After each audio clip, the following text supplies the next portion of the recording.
All right, we're ready to rock and roll. Episode number 40. Welcome to the live show. My name is Brad. Thank you so much for tuning in. This is, again, episode number 40. I was going to have streamers and some sort of celebration, but I'm not that kind of guy. I'm not a flashy kind of guy. So, again, you'll just have to, just celebrate with me this milestone of 40 episodes. We've been doing this now since June of last year. We began on, when did we begin? June 8th, I think it was. And my stream looks like it is really lagging already.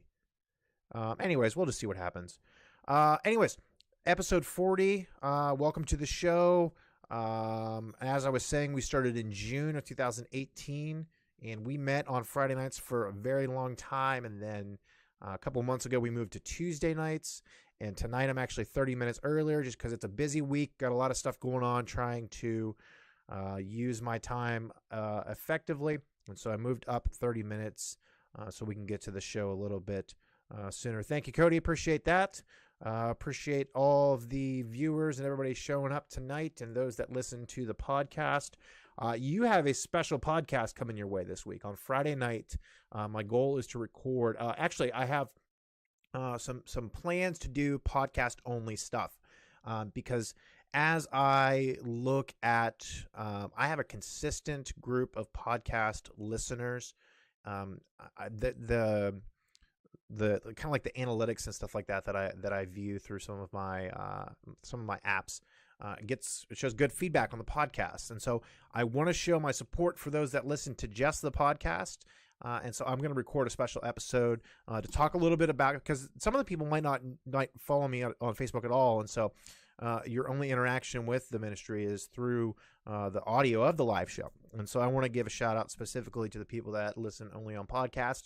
And so I'm going to be recording an episode later in the week for that. We have some big plans coming up, lots of stuff to talk about tonight. But I'll tell you what, the big thing, let me just go over the three things that we're going to talk about tonight. Number one, as you've been following along lately, the big news from this past week is this right here. Dr. Beale, his new commentary on Colossians and Philemon, released. Well, I got it. When did I get it? Last weekend, depending on who you ordered it through. You know that I love Dr. Beale. He is my favorite theologian. We had him on the show very early on. And this is part of the Baker Exegetical series. And so I got that in my hands. Of course, I had it on pre-order. I'm going to be reviewing that tonight. Not an in-depth review. I'm a week into it. I'm not even teaching through Colossians, so I'm reading the introduction and kind of like an overview of what he thinks about the book and things like that. A couple of things I wanted to pull out from the book on just some of his random thoughts on some of the overall theological themes and stuff like that. So I want to talk about that. And then I added 2 additions to the show at a last moment. The second thing that I added, I don't know if you guys have heard about this yet, but there is this Instagram page. It's called PreachersNSneakers.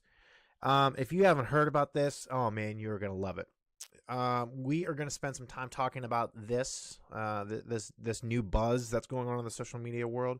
It's blown up, and I'm not just going to I messaged this guy that runs this page, and I hope he shows up because I want him to hear why I was encouraged to see him doing this.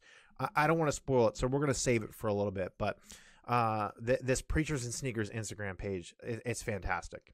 Fantastic. And then lastly, a question that I was asked, and a question that I get asked quite frequently, and I have this conversation a lot with people. How much is too much for Easter? Because we are, of course, approaching that, and where do you draw the line between like having a celebration of what Easter means to Christians? Where do you draw the line between that and creating just an absolute spectacle? Because that's really what it's turning into. And so now, as we get closer and closer, I'm sure you're seeing a lot of buzz on social media about the church in your area might be doing this and that, and the hype videos and all of this. And so somebody I was talking to just a couple of days ago, late edition, yeah. So, and let me mention that right after this. The social media posts and everything's are flying, and we're getting closer to Easter. And so a guy I was talking to over the weekend, he said, why don't you talk about that? I think that's a really good topic to discuss as we're getting closer to Easter. So the last part of the show, we're going to talk about what is too much for Easter.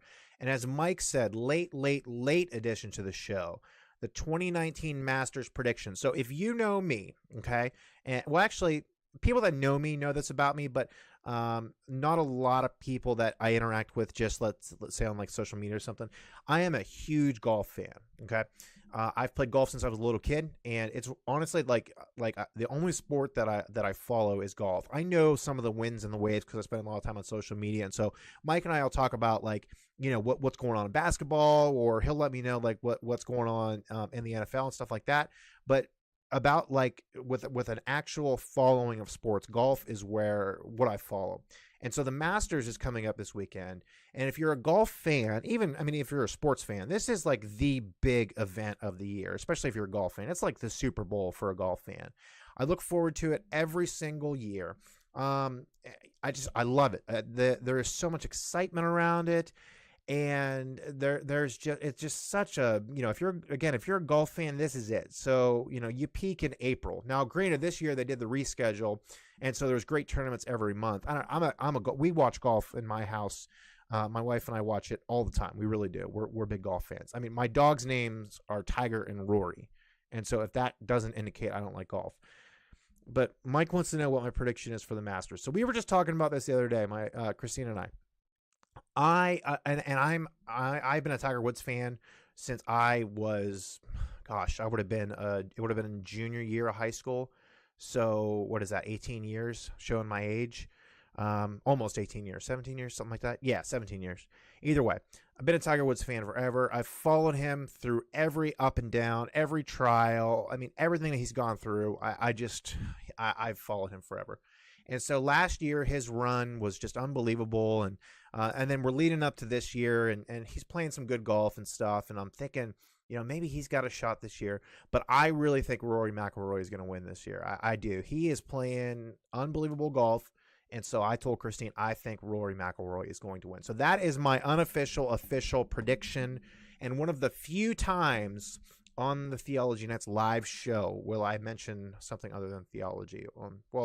I talk about other things like coffee and stuff, but that's one of the only times that I'll talk about sports. So you heard it here first. Rory will be slipping on a green jacket come Sunday night, around this time actually.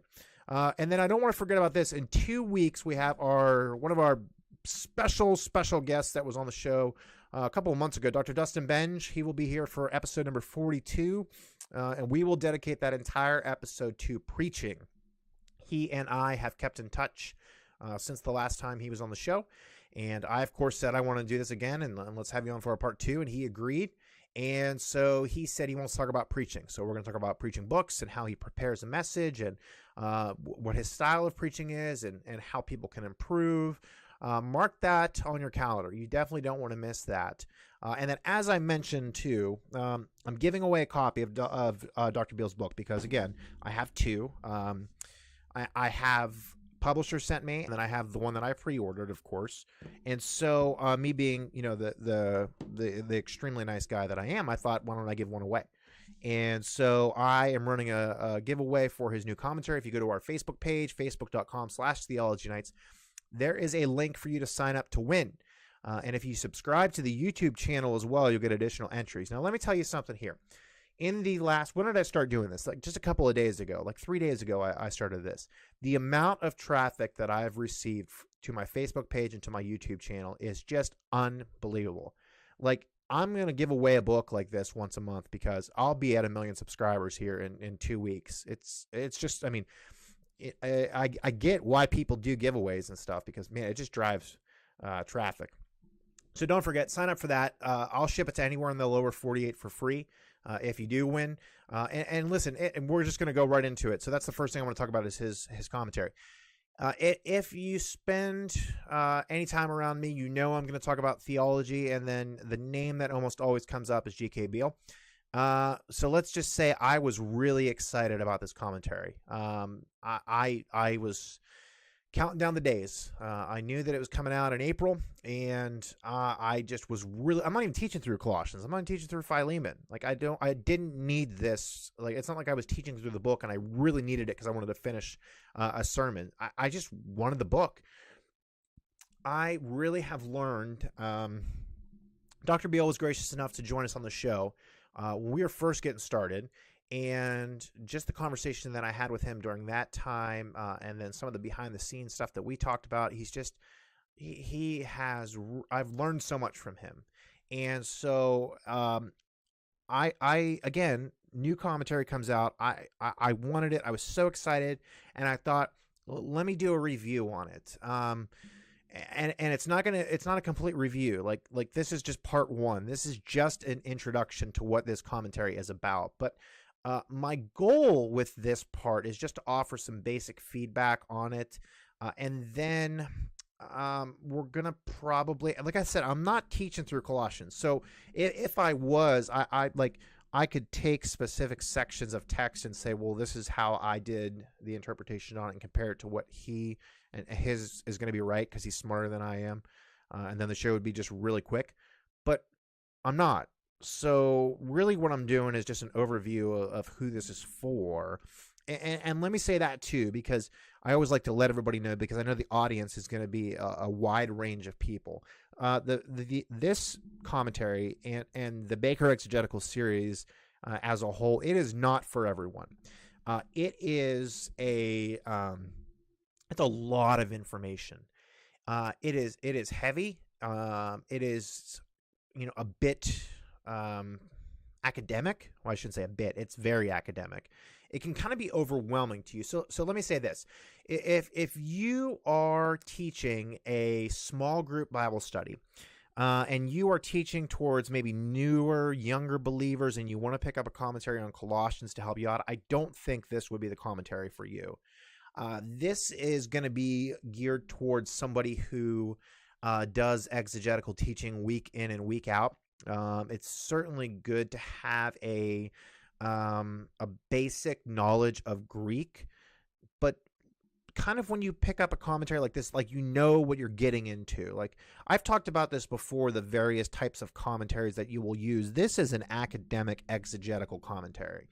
Like this is for somebody like me who like I like to sit down and just devour the text as much as I can.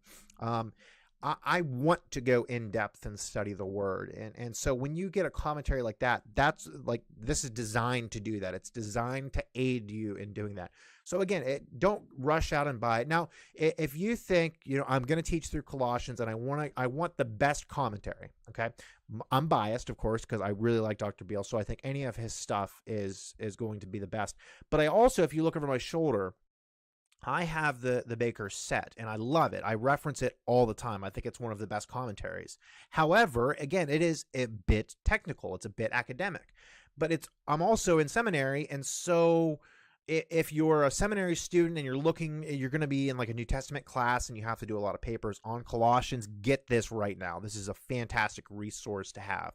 If you preach week in and week out, again, if you enjoy doing exegetical studies, make sure you get this. You want to have this in your library, because when you arrive at Colossians, because inevitably if you're doing exegetical teaching, at some point you might arrive at Colossians. You probably will. It's a smaller book. It's got great themes, and so you're going to want to have a commentary on it, and I would recommend having this one. I love the Baker series again, and so I posted a link to it. I believe WTSbooks.com has it on sale right now. And I think they're running, I don't know when they're running it through, but WTSbooks.com is a great website to get. I get a lot of books from them. Their shipping is unbelievable. Their customer service is fantastic. Prices are always good.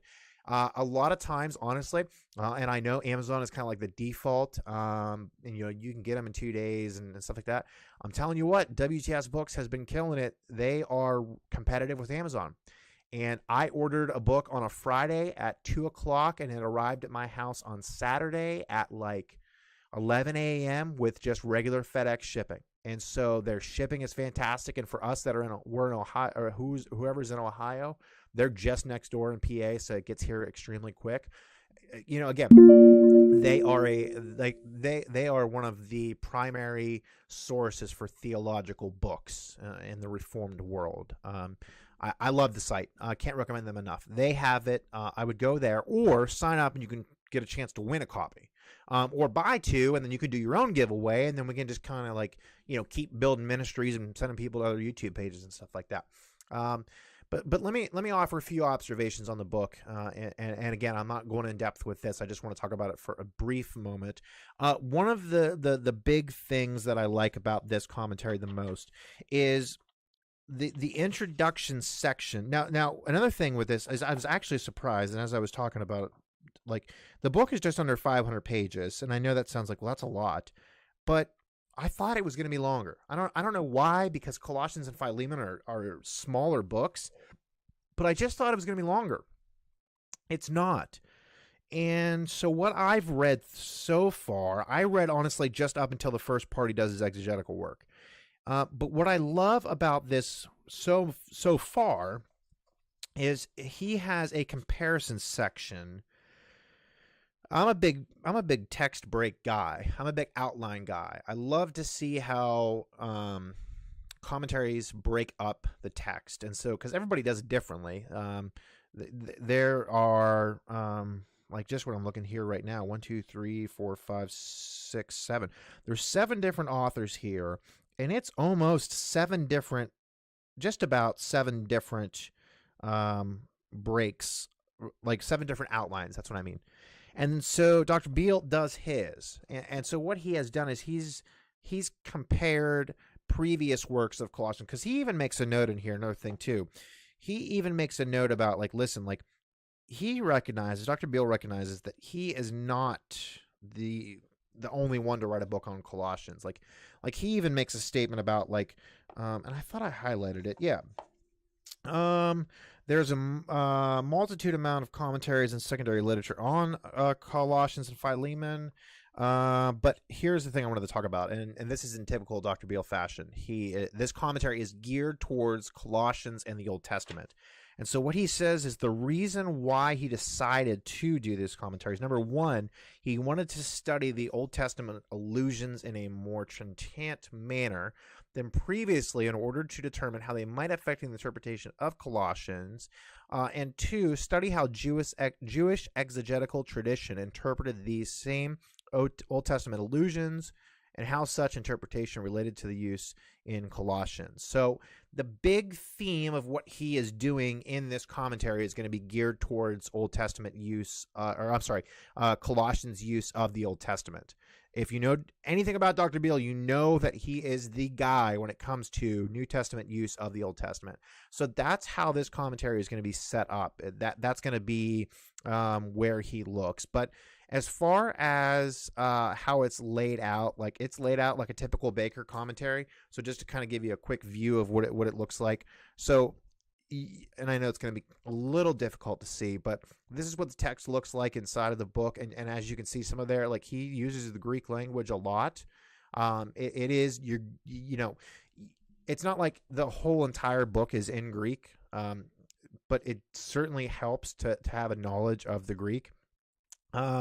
It's broken verse by verse, so it's an exegetical commentary. However, it is not a pastoral commentary, and what I mean by that is it's not just like a sermon-style commentary, where this is not just Dr. Beale's sermons that he preached on Colossians, and it's not like it's his lecture notes on Colossians, because some commentaries are set up like that. This is his actual exegetical work that he did on the book of Colossians for this commentary. It's great work. So the layout is very similar to the old Baker commentaries. This is, of course, the second edition. The cover is beautiful. I really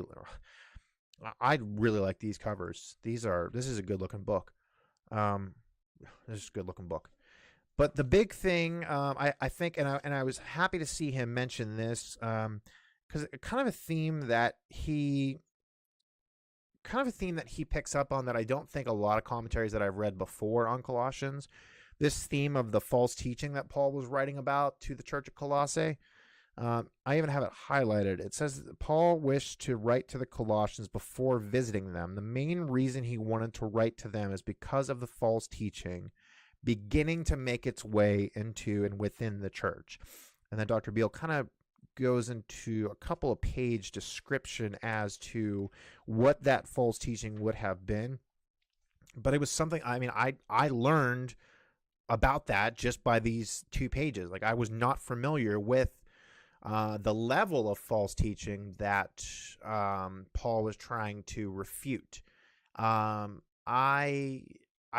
you can, in chapter 1, where Paul talks about, study, where the mission of his ministry is to help everybody become mature in Christ, and I know, like, as you read through the first 2 chapters, you can kind of sense that there is that bit of warning against false teaching, but it was really interesting to learn specifically what Paul was trying to refute.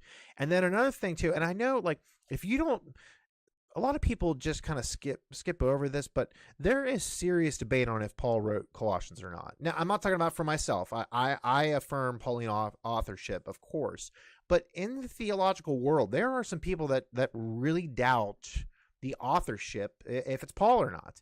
And so Dr. Beale addresses that. He confirms a Pauline authorship, but he does a really good job of talking about it and comparing it as to why Dr. Beale believes that there's no question it's definitely a Pauline authorship. And there's also the comparison to Ephesians, because that's a big thing as to why people think that it wasn't Paul. Because it's so similar to the book of Ephesians. But spend some time in that section when you get that.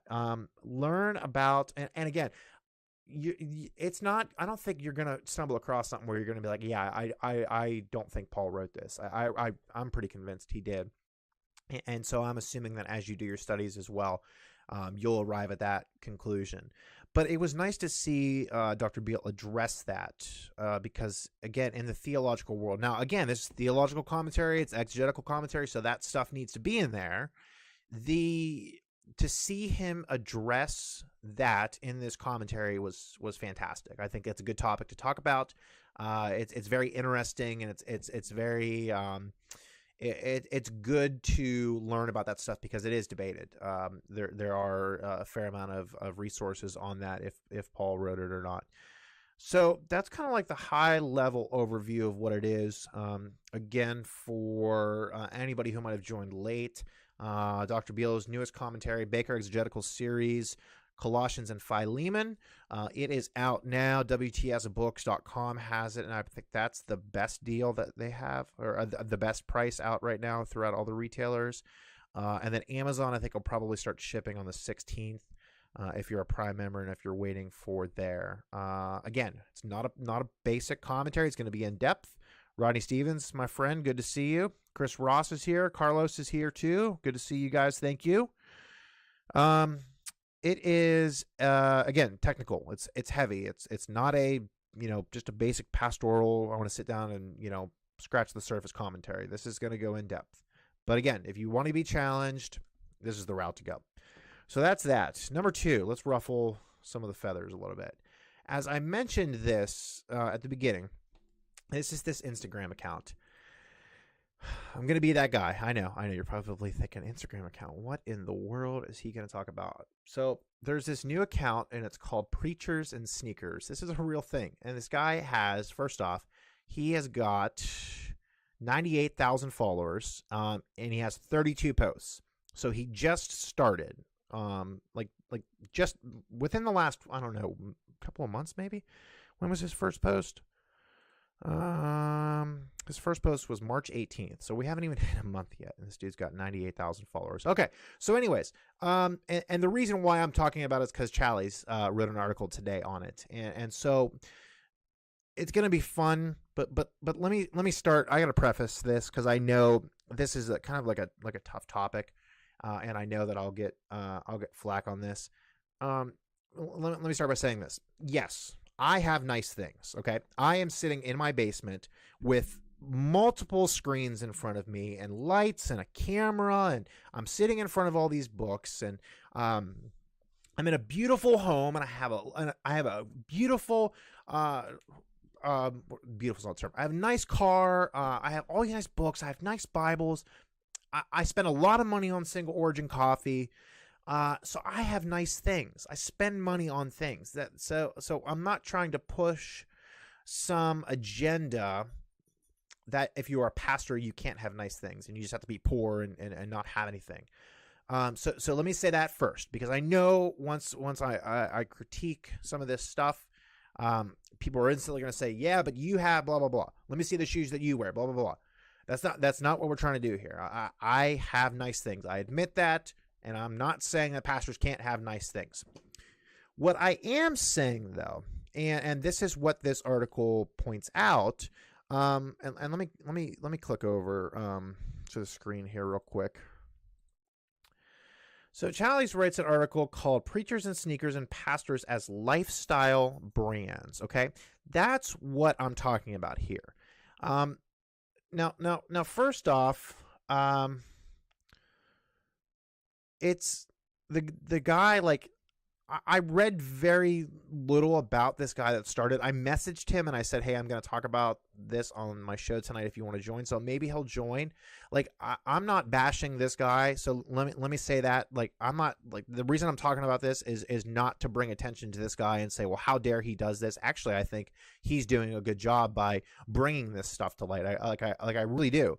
But the point of this guy's account and what Challies says here is exposing the extravagance that a lot of these megachurch pastors are living in. And he says this. He says it shows them showing off their wealth by flaunting designer labels, by wearing clothes that are often as ugly as sin but as expensive as gold. And that's what really is going on with a lot of these guys. I mean, they are Chad Veach. I'm going to talk about him in a moment, but currently in this picture right here, first off, this dude's a pastor. Okay, you know, I'm not saying you got to wear a suit and tie under the pulpit or anything like that. And obviously, he's not in a pulpit or anything like that right now. But this is what this dude wears on Sunday morning to preach in. These are $795 pants that he's wearing. This backpack that he has in the background over here is a $2,000 backpack. That's kind of what we're going to talk about here. So again, I'm not the guy that created this account. This is not an attack on him. It really is not. It's more to actually compliment him on why I think this is needed. So let me kind of go a little farther down to what the reason why I brought this up. And it's going to be this section right here. And Challies really hits it with what he says. Okay, so he says that these people are a brand, and really that's what they are. These pastors, and I use that quotation specifically, they're brands. Like, they are performers on a stage. And no, I'm not saying that just because they wear expensive shoes and expensive clothing. Like, that doesn't just automatically mean that you are a performer. I'm saying that because it's clear by their track record as to how they live their life and how they are on stage and the performance mindset that they have. And so what's happening now is people are really starting to become aware of this style of church or this style of preacher. So a real quick highlight, just as I was doing some research, Christianity Today, Challies, The Washington Post, BuzzFeed are four of the sites that I saw that picked this article or picked this guy's account up. They all wrote articles about this. Now this is an Instagram account that looks up pastors' shoes and puts how much money they cost. He's got 98,000 followers. He started a month ago, and the Washington Post wrote an article about that. There's something there. Okay? That's the issue. Get it? the there is something going on. Like, this is a real thing. For the Washington Post to like read this and think like, okay, like these people, these are the faces of Christianity today in America, and so that's why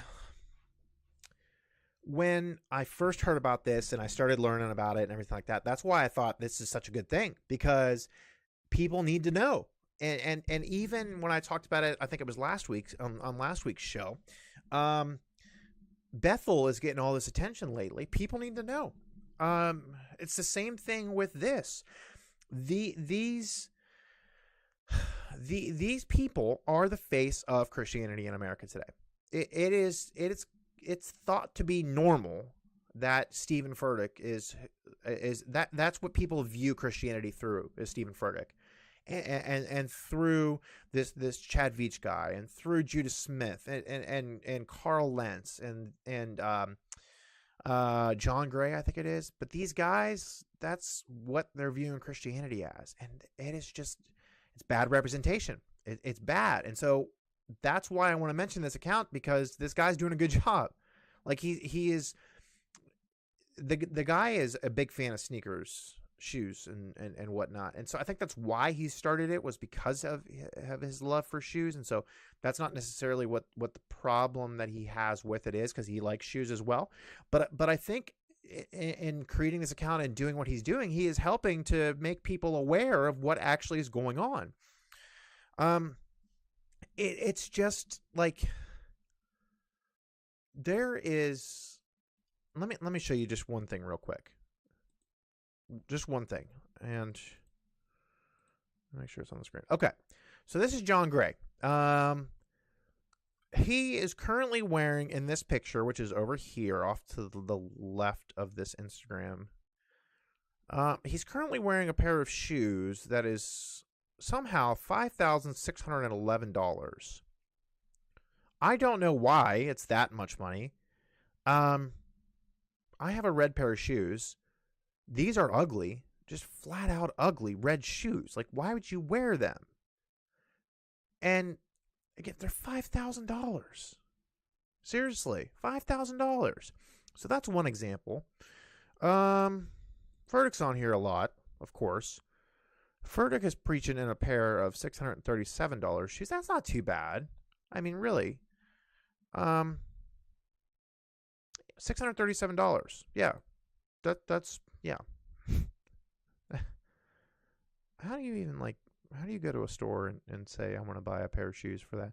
Here's Real John Gray again. Real John Gray is his Instagram page. Preaching in a pair of shoes that are $3,721. What else? Where was the other one? Here's another Furtick. Furtick currently wearing a pair of shoes that's $965. An extremely ugly pair of shoes. Why in the world would you wear those? Those are ugly. And then there was one more I wanted to show, I think. No, did I? Chad Veach is on here every other post, just about. Chad Veach. Judah Smith. There's Judah Smith. Rich Wilkerson. Look at these things. Oh my gosh. $995. Those things are ugly. Now again, now Furtick here, this is him preaching or doing his play on preaching. So yeah, I know a lot of these pictures are going to be of these guys like doing their own thing, and they're, whatever they want to do in their free time, they can do in their free time. But my issue is, like, if you're just inviting yourself, like, especially guys like Stephen Furtick and John Gray, and like these guys have got millions and millions of followers. Millions of followers. Like, a ridiculous amount of followers. And to flaunt wealth like that, I just think it looks bad. I think it just furthers this negative view of megachurch pastors and this style of the Stephen Furticks and Carl Lentzes and things like that. I think it just does bad. And again, I'm not saying like they can't have nice things and stuff like that. But I mean, really, do you need a pair of $6,000 shoes? Come on, you don't. So that's my shout out to Preachers and Sneakers. If you want to, if you're on Instagram, you got to follow this guy. It's. I mean, again, and I kind of like wrestle with this too, because you like Rob. What's up, brother Rob? Good to see you, man. You kind of wrestle with this. Well, like, what's the difference between so and so wearing a pair of $600 shoes and me spending X amount of dollars on a set of commentaries?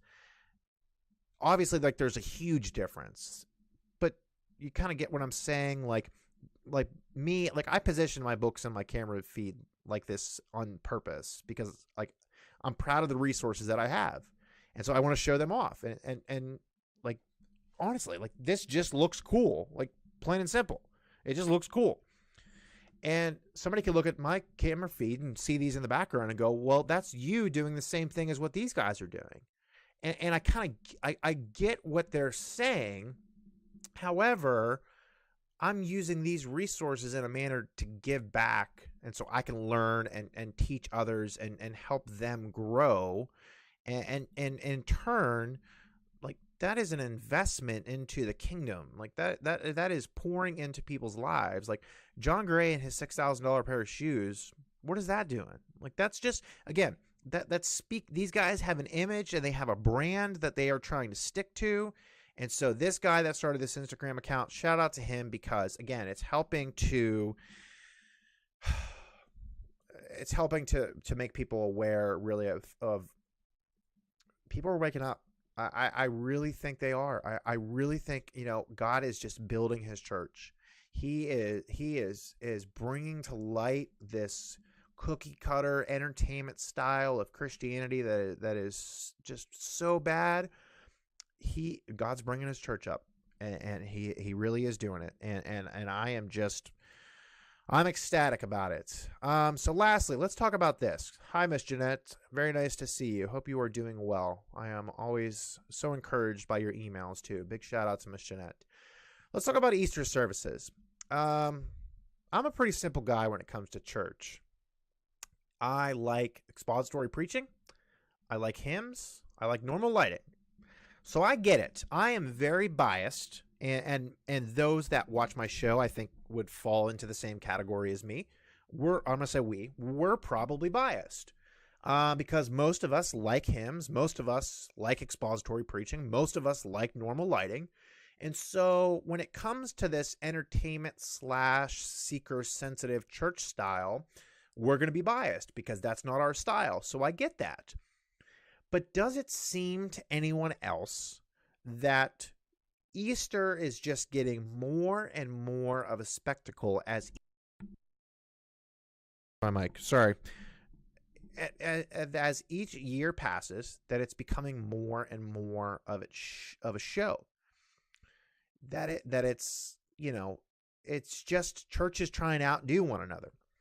And it's funny because I hear people say, and I hear people inside the church say this too, I hear people say that Easter has become too commercialized and that it's losing its value. Look at the church. What is the church doing to stop that? Like, if your church is more excited about an egg hunt, a bring the most candy to your campus competition, and you create hype videos around that, if you have a petting zoo, a helicopter ride, helicopter egg drops, a basketball court on stage, all of this stuff that is just designed to put on a show, if that's what the draw is, that's wrong. Like, it just seems as though churches are trying to outdo one another. Because you'll see a post that says, we got 10,000 eggs. And then somebody else will say, well, we got 10,000 eggs in a petting zoo. And then somebody else will say, we got 50,000 eggs. And then you have these hype videos that lead up to the service. And then you have these mailers that go out all the time. And then you have the stack of invites at the door. And everybody's encouraged to take these invites that they spend thousands of dollars on creating. And like, you're appealing, honestly, to the person. You're appealing to the person that comes 2 times a year. You're spending time and resources and energy to put on a show for somebody who is attending church 2 times a year, the people that attend on Christmas and on Easter. So here's what I think about that. Easter is an opportunity to proclaim the gospel of Jesus Christ, the clear scripture gospel of what Jesus did on your behalf, of what he did to rescue sinners by dying and rising again, and is seated at the right hand of the Father. You have an opportunity for an hour-ish, let's just say. This person is going to hear about the gospel. So if you're designing your service specifically around these unchurched 2-time-a-year people, why would you want to give them a false sense of what it means to be a Christian? Like, why do we go through so much energy and resources and time and all of this stuff to put on a show for one day a year? Like shouldn't the focus be inviting people to church every Sunday? Like, doesn't it seem like every Sunday is as important to gather as it is on Easter? And again, I understand the significance of Easter, and so please hear me with what I'm trying to say. I'm not saying that, like, the church shouldn't recognize Easter. That's not at all what I'm saying. But I think what happens, Easter is elevated. It's a show to a lot of churches. We are trying to create an experience. We're trying to make it entertaining. We're trying to do giveaways, and we're trying to do all of these things. Why would you not want to use that hour that you have with that unbeliever as effectively as possible? That might be their only time that they hear about Jesus that entire year. So why wouldn't you want to care for that hour as effectively as you can to make sure that that person is leaving, and without a doubt, they know what it means to be a Christian.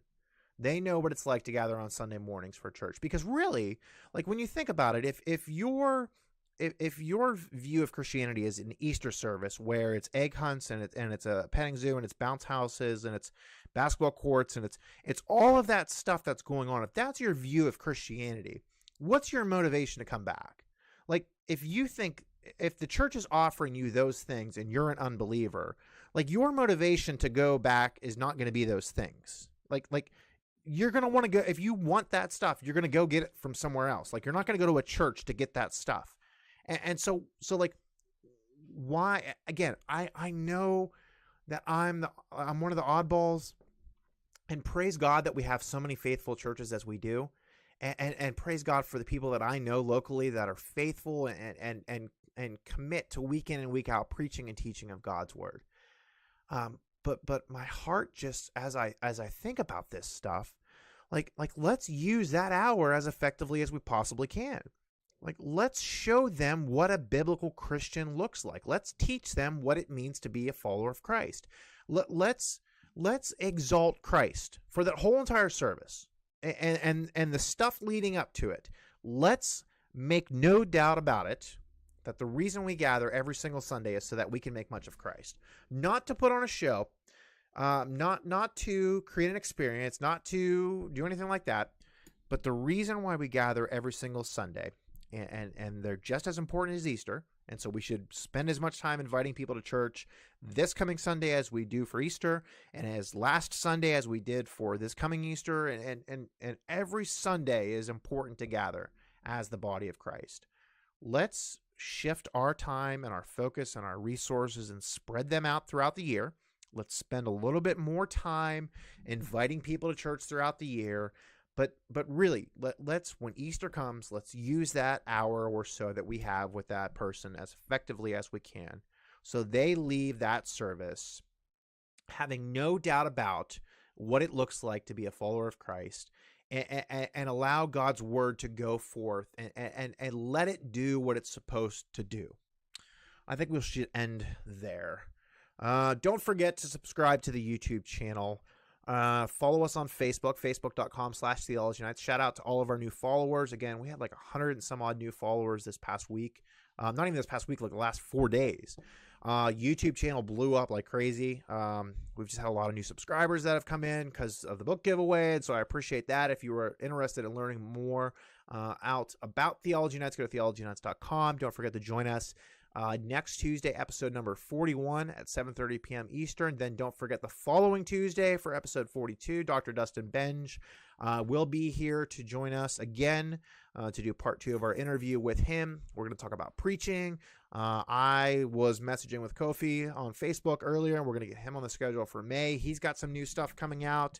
But hey, thank you for all the support. Thank you for showing up every night. Thank you for listening to the podcast. And thank you for interacting with us, sharing our content, supporting us in all the ways. Listen, I'm just very humbled and I'm very honored. I will see you guys again soon. Have a wonderful night, guys. Talk to you soon. Thank you. See ya.